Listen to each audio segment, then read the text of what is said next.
नहमदुहु व नसल्ली अला रसूलिहिल करीम अम्मा बाद फ़अऊज़ु बिल्लाहि मिनश शैतानिर रजीम बिस्मिल्लाहिर रहमानिर रहीम अस्सलामु अलैकुम वरहमतुल्लाहि व बरकातुहू। मैं हूँ हकीम आसिफ़ अली राव। आज का जो मौज़ूअ हम तरतीब दे रहे हैं वो जामुन के ऊपर है। जामुन एक मौसमी फल है, लेकिन इसका इस्तेमाल हर इंसान नहीं कर सकता। अल्लाह रब्बुल इज़्ज़त ने यह कानून किसी तरतीब के तहत बनाया है, और अगर इस तरतीब को हम अपनी ज़िंदगी से आउट कर दें तो यकीनन हम नाकाम हो जाएंगे। जामुन का मिजाज खुश्क सर्द है। अब ये कौन लोग हैं जो इसको इस्तेमाल कर सकते हैं, किसके लिए फ़ायदेमंद साबित हो सकता है और किसके लिए नुकसानदेह साबित हो सकता है।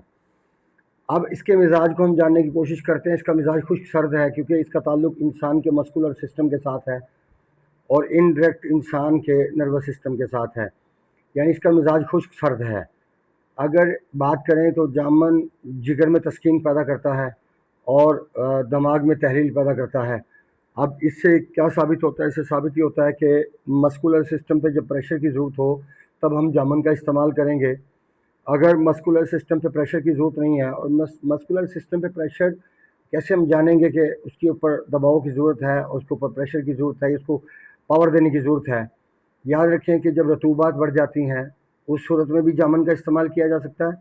जब ठंडक बढ़ जाए, शुगर टाइप 1 की कंडीशन हो या सिंगरेनी जैसे मसाइल हों, IBS की बात नहीं कर रहा मैं, सिंगरेनी की बात कर रहा हूँ।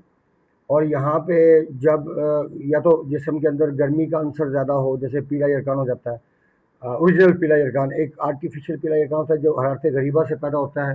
एक वो पीला यरकान है जो हरारत गरीबा से पैदा होता है, गरेजिया से पैदा होता है। सॉरी, एक वो पीला यरकान है जो हरारत गरेजिया से पैदा होता है।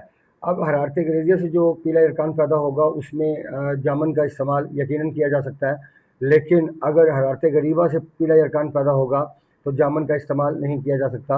उस सूरत में सिर्फ हरारत को पैदा करने के साथ खारिज किया जाए तो वो पीला यरकान ख़त्म कर देता है। अब मस्कुलर सिस्टम पे दबाव की ज़रूरत तब पड़ती है जब दिल ठंडा होना शुरू हो जाए और रतूबात की ज़्यादती की वजह से यकीनन ये दिल को गर्म करने का बायस बनता है। और इस तरह देखा जाए तो ये जिस्म में रेड सेल को बढ़ाने की भी सलाहियत रखता है। यूँ समझ लें कि फौलाद की जगह पे इस्तेमाल किया जा सकता है। लेकिन अगर हम देखते हैं, मैं अपनी बात करूँ तो पिछले 25 साल में शायद 1 या 2 मरतबा जामुन का इस्तेमाल किया गया होगा। उसकी वजह ये है कि पाकिस्तान में रहने वाले जो इस वक्त हाइब्रिड का दौर चल रहा है, इसमें 95% या 96 या 97 98% कह लें कि लोग जामुन का इस्तेमाल नहीं कर सकते।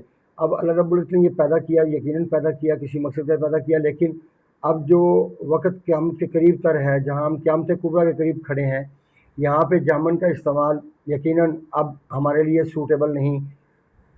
याद रखें कि हमारे दिल को पावर देने के हवाले से जो चीज़ें काम करती हैं वो सारी की सारी बादी और तेज़ाबियत वाली होती हैं।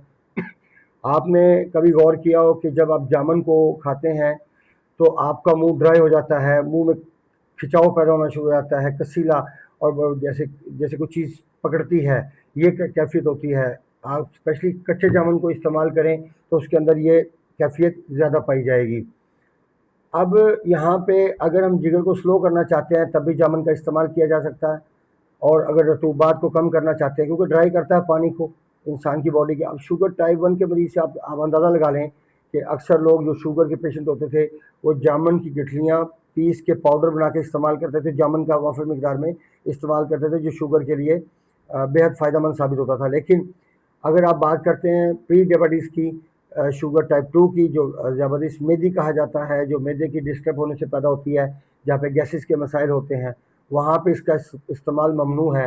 यकीनन ये वहाँ पे नुकसान का बायस होगा, क्योंकि ये पहले ही पानी को ड्राई करने का बायस बनता है, और प्री डायबिटीज़ के अंदर पानी खुद ब खुद ड्राई होता है, जिसकी वजह से सोजिश पैदा होती है, और वहाँ से फिर शुगर टाइप 2 का अर्जा पैदा होता है।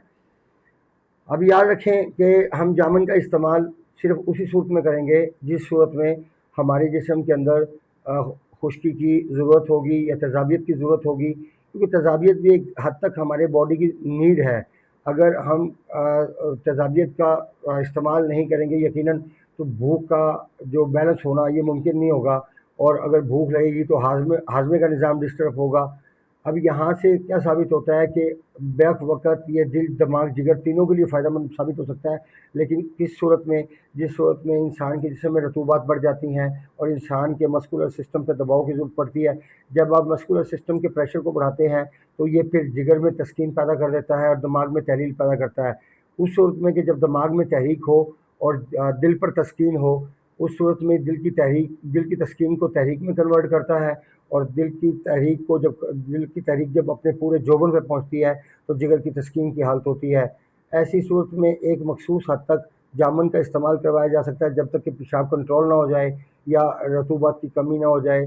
اس وقت تک رطوبات کی کمی نہیں ہوگی جب تک کہ خشکی نہیں بڑھے گی، خشکی بڑھنے کے ساتھ ہی رطوبات خشک ہونا شروع ہو جائیں گی۔ تو یہاں سے آپ اندازہ لگا سکتے ہیں کہ دنیا میں کوئی بھی چیز کسی مقصد کے بنا استعمال نہیں کی جا سکتی۔ اللہ رب العزت نے تینوں آرگن کو ایک لیول کے تحت ترتیب دیا ہے، اگر تینوں کی کمی بیشی انسان کو بیمار کر سکتی ہے تو تینوں کا بیلنس ہونا انسان کو صحت کی طرف لے کے جا سکتا ہے۔ اب یہاں سے آپ اندازہ کر سکتے ہیں دنیا میں کوئی بھی چیز اللہ نے کسی مقصد کے بنا نہیں ترتیب دی۔ جس طرح آم ترتیب دیا موسم کے حساب سے، جس طرح گرما ترتیب دیا، خربوزہ ترتیب دیا، مالٹا ترتیب دیا، اسی طرح آپ دیکھیں جو مالٹا ہے وہ بھی خشک سرد مزاج کا حامل ہے لیکن وہ سردیوں میں آتا ہے۔ اب جامن خشک سرد کا مزاج کا حامل ہے اور یہ گرمیوں میں پیدا ہوتا ہے۔ اب اس طرح آپ ایک اور چیز کا اندازہ لگا لیجیے، گرمیوں میں جو پھل آتے ہیں جیسے آم ہے، گرما ہے، اور انجیر ہے، آم، گرما اور خربوزہ اور پپیتا۔ یہ اب اس کے مد مقابلہ اگر ہم سردیوں میں جاتے ہیں تو سردیوں میں ہمیں کوئی بھی پھل ایسا نظر نہیں آتا کہ جو حرارت کا حامل ہو سوائے ڈرائی فروٹ کے، جس میں کھجور، انجیر، کاجو، یہ تمام سردیوں کی پروڈکٹ ہے اور سردیوں میں یہ انسان کے سامنے آتی ہے۔ اور پھر سے اندازہ لگا لیجئے کہ ہر موسم کے اندر کچھ نہ کچھ ایسے فائدے موجود ہیں لیکن وہ ہر انسان کے لیے نہیں ہے، یہ انسان کو خود کرنا پڑے گا اس کو استعمال کے حساب سے کہ کون سی چیز ہمارے لیے فائدہ مند ہے اور کون سی چیز نقصان دہ ہے۔ اور میری ویڈیو کا تسلسل ان تمام چیزوں کی کڑی ہے، اگر آپ ان چیزوں کو سمجھنے کی کوشش کریں گے یقیناً آپ کو ہر پھل کے استعمال کا طریقہ کار بھی پتہ لگے گا اور کون انسان استعمال کر سکتا ہے اور کون استعمال نہیں کر سکتا۔ یہ ایک مختصر سی ویڈیو تھی ہماری جامن کے اوپر، کوشش کریں گے کہ انشاءاللہ اس کے اوپر مزید بھی ہم بات کریں، لیکن چونکہ ہم بات کر رہے ہوتے ہیں تو پھر خشک سرد مزاج کے حوالے سے موسم کے اندر جو چیزیں موجود ہیں آج کل پاکستان کو اگر دیکھیں تو پاکستان کے 95 سے 97-98% لوگوں کا مزاج خشک سرد ہے۔ اس کی وجہ کہ ہماری خوراک میں چاول، آلو، گوبھی، بینگن، اروی، چنے کی دال، ماش کی دال، جامن، مالٹا، فالسا، آلو بخارا، املی اور یہ تمام چیزیں ہیں۔ دیکھیں آلو بخارا املی کا شربت استعمال کیا جاتا ہے یہ گرمیوں کے اندر، خدا را اس سے بچیے جب تک کہ آپ کی باڈی کی اس کی ضرورت نہ ہو، اس کا استعمال بھی آپ کے لیے فائدہ مند ثابت نہیں ہوگا۔ خشک سرد مزاج کی حامل کی جتنی بھی چیزیں ہیں وہ سب کی سب ہمارے لیے فائدہ مند ہے، لیکن کس صورت میں؟ کہ جس صورت میں اگر ہمارے جسم میں حرارت بیلنس ہو یا رطوبات کی زیادتی ہو گئی ہو تو دونوں صورتوں میں ہم استعمال کر سکتے ہیں، لیکن تیزابیت کی صورت میں اور خشکی بڑھنے کی صورت میں اس کا استعمال نہیں کیا جا سکتا۔ یاد رکھیں کہ اگر انسان کی باڈی کو جامن کی ضرورت نہ ہو تو یہ انزائٹی اور ڈپریشن کو بھی پیدا کرنے کا باعث بنتا ہے، کیونکہ جامن انسان کے نروس سسٹم کو خون کا دباؤ کم کر دیتا ہے، جس کی وجہ سے انزائٹی اور ڈپریشن پیدا ہوتا ہے، جسم میں تھکن پیدا ہوتی ہے اور چڑچڑاپن پیدا ہوتا ہے۔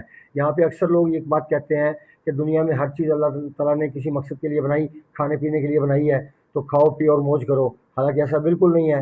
اللہ رب العزت نے اتنی ساری چیزیں انسان کے امتحان کے لیے پیدا کی ہیں اور اتنی ساری چیزیں اس لیے پیدا کی ہیں کہ جس انسان کی جو ضرورت ہو وہ اس کو استعمال کر سکے، نہ کہ منہ اٹھا کے جب دل چاہا اس کو استعمال کرنے بیٹھ گئے، یہ ممکن نہیں ہے۔ جب میرے جیسا بندہ پھونک پھونک کے قدم اٹھاتا ہے اور اس نے 24 سے 25 سال کے اندر شاید 2 سے 3 بار جامن استعمال کیا تو آپ سوچ سکتے ہیں کہ ایک عام انسان کے لیے اس کا استعمال کس حد تک فائدہ مند ثابت ہو سکتا ہے یا کس حد تک نقصان دہ ثابت ہو سکتا ہے۔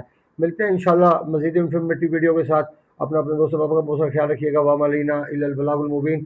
السلام علیکم ورحمۃ اللہ وبرکاتہ۔